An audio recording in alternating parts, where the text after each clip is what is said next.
A Gênese, Allan Kardec. Capítulo 15. Os milagres do Evangelho. Aparições de Jesus depois de sua morte. Porém, Maria Madalena se conservou fora, perto do sepulcro, chorando, e, enquanto chorava, abaixando-se para olhar no sepulcro, viu dois anjos vestidos de branco, sentados no lugar onde estivera o corpo de Jesus, um no lugar da cabeça, outro no lugar dos pés. E lhe disseram: Mulher, por que choras? Ela lhes respondeu: É que levaram meu Senhor, e não sei onde o puseram. Tendo dito isso, ela se voltou e viu Jesus de pé, sem que ao menos soubesse que fosse Jesus. Então, este lhe disse: Mulher, por que choras? A quem procuras? Ela, pensando que fosse o jardineiro, lhe disse: Senhor, se fostes vós quem o levastes, dizei-me onde o haveis colocado, e eu o levarei. Jesus lhe disse: Maria. Logo ela se voltou e lhe disse: Rabone, o que quer dizer, meu mestre? Jesus lhe respondeu: Não me toques, pois ainda não subi para meu Pai. Mas ide encontrar meus irmãos, e a eles dizei de minha parte: Subo a meu Pai e vosso Pai, meu Deus e vosso Deus.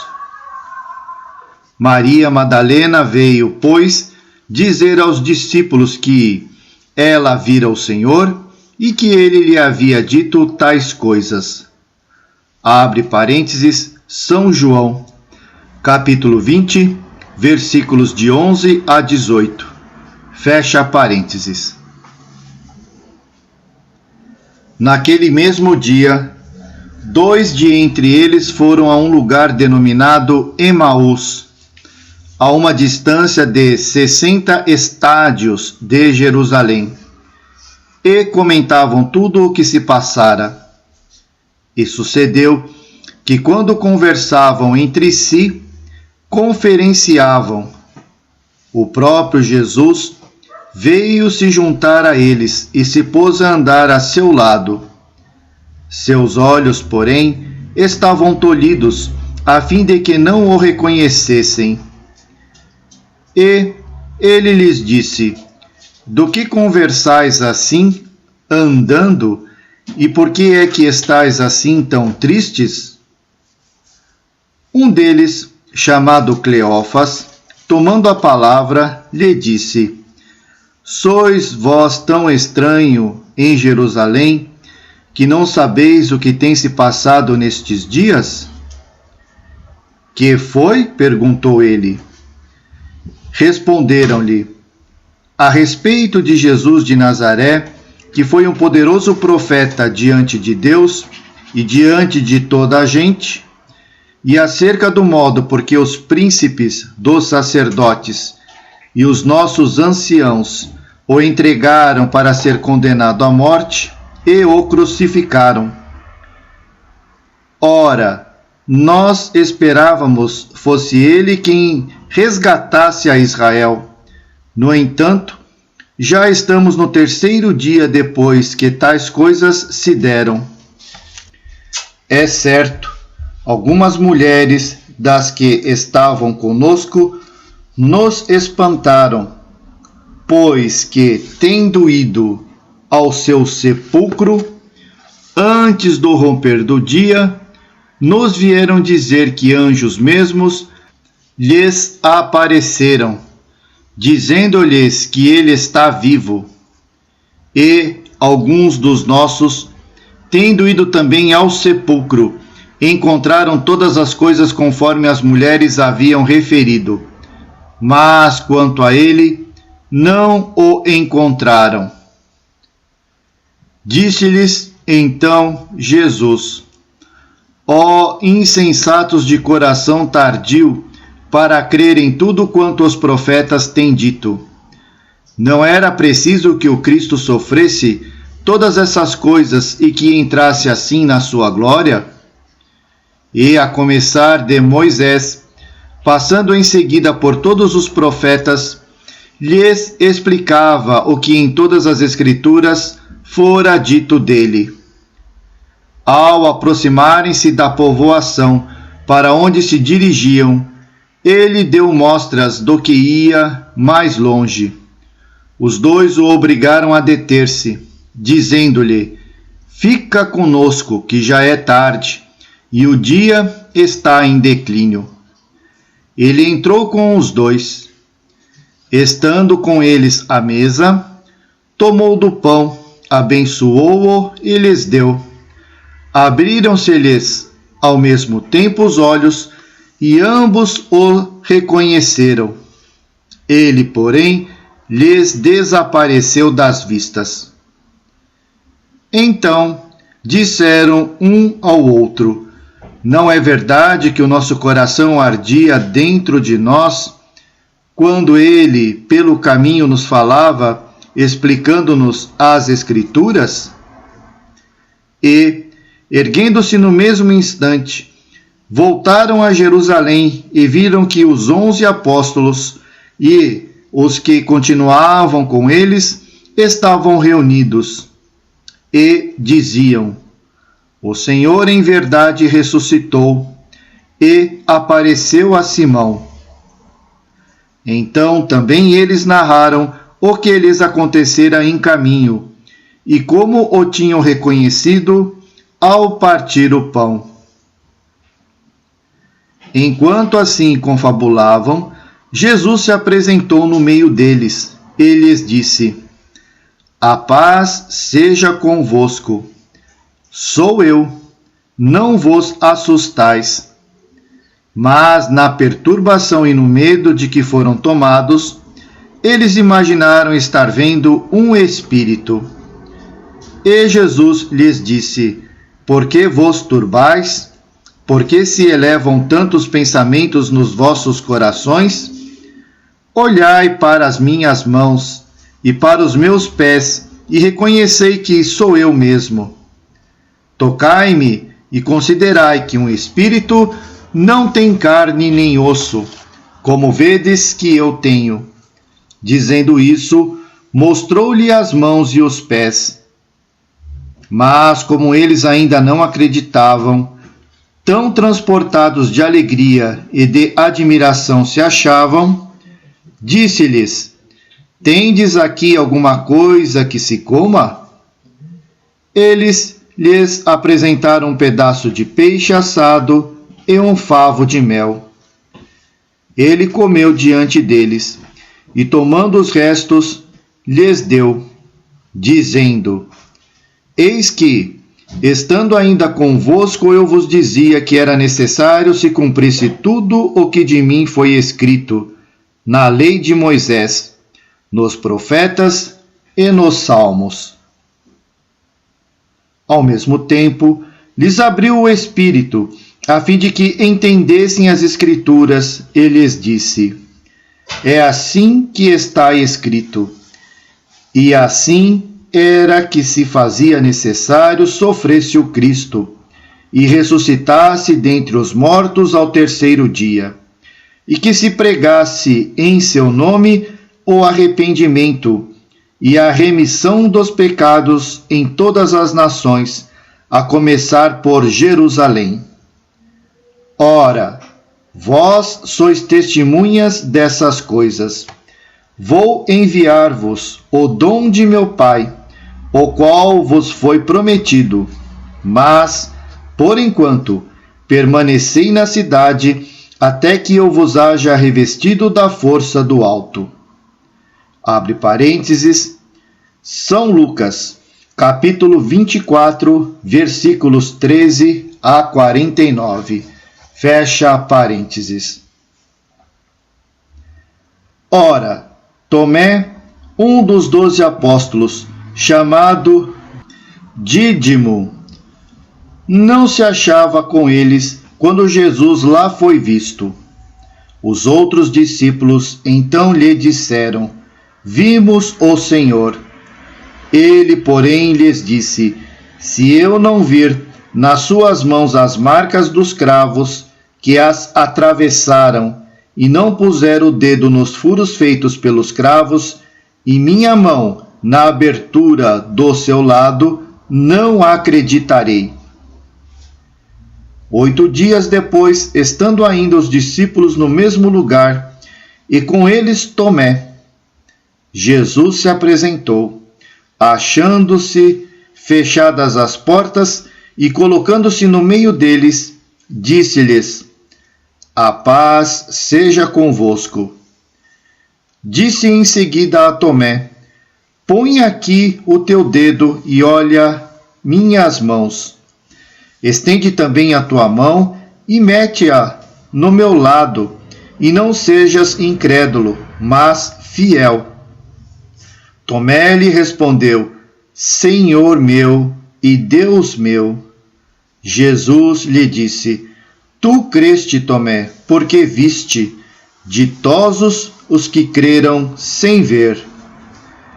Abre parênteses, São João, capítulo 20, versículos 20 a 29, fecha parênteses. Jesus também se mostrou depois aos seus discípulos à margem do mar de Tiberíades, apresentando-se desta forma: Simão Pedro e Tomé, chamado Dídimo, Natanael, que era de Caná, na Galileia, os filhos de Zebedeu e 2 outros de seus discípulos estavam juntos. Disse-lhes Simão Pedro: Vou pescar. Os outros disseram: Também nós vamos contigo. Foram e entraram numa barca, mas naquela noite nada apanharam. Ao amanhecer, Jesus apareceu à margem sem que seus discípulos conhecessem que era ele. Disse-lhes então: Filhos, nada tendes que se coma? Responderam-lhe: Não. Disse-lhes ele: Lançai a rede do lado direito da barca e achareis. Eles a lançaram logo e quase não a puderam retirar, tão carregada estava de peixes. Então o discípulo a quem Jesus amava disse a Pedro: É o Senhor. Simão Pedro, ao ouvir que era o Senhor, vestiu-se, abre parênteses, pois que estava nu, fecha parênteses, e atirou-se ao mar. Os outros discípulos vieram com a barca, e como não estavam distantes da praia mais de 200 côvados, puxaram daí a rede cheia de peixes. Abre parênteses, São João, capítulo 21, versículos 1 a 8, fecha parênteses.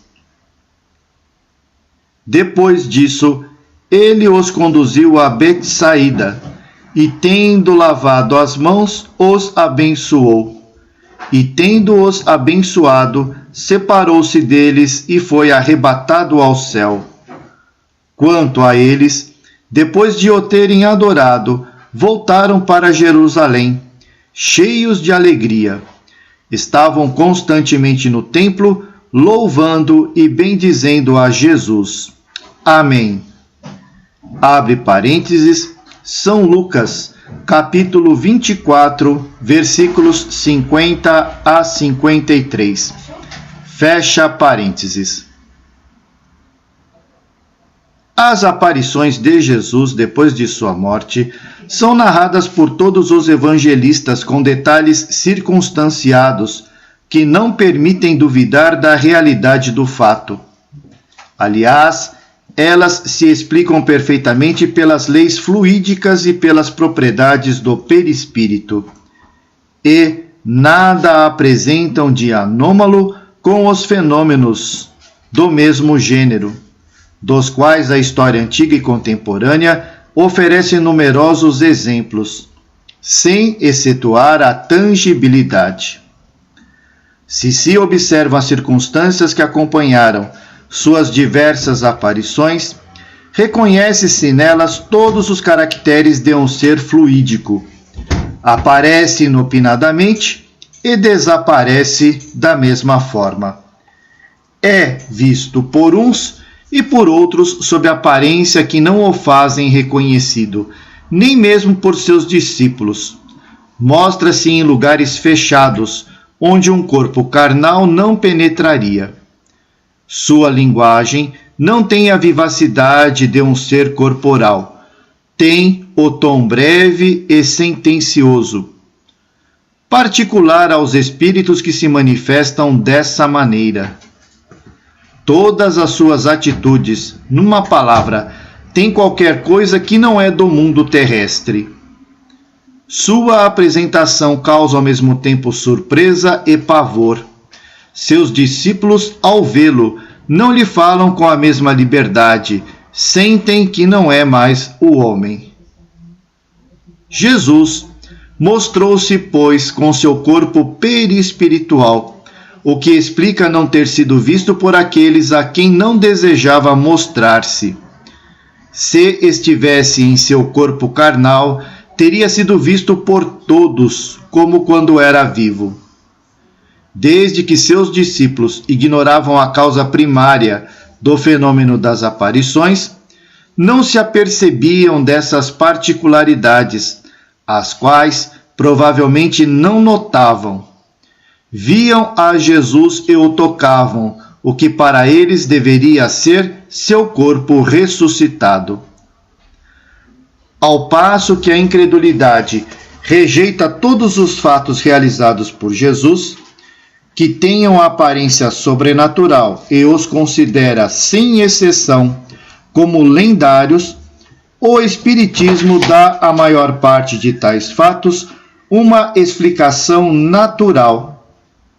Prova sua possibilidade não somente pela teoria das leis fluídicas, mas por uma identidade com os fatos análogos produzidos por uma multidão de pessoas nas condições as mais comuns.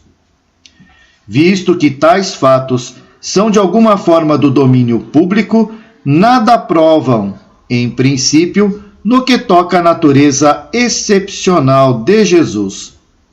Abre parênteses, nota.